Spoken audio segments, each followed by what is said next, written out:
Hello everyone, welcome back to our channel. Today I'll guide you on how you can turn on or off your on-screen keyboard on your Windows.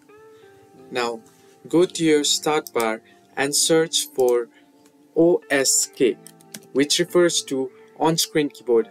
Now you can simply tap on it and your on-screen keyboard will open up, or to close this you can simply click on this cross option here. Now the other way is go to search bar and search for OSK again, and here below go to OSK settings.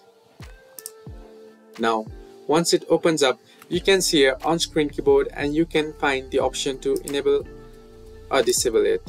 Here you'll find the alternate way to turn on your screen keyboard.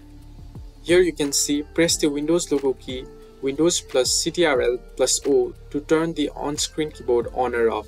So if you close this and if we press Windows Ctrl plus O button at once, our on-screen keyboard will open up.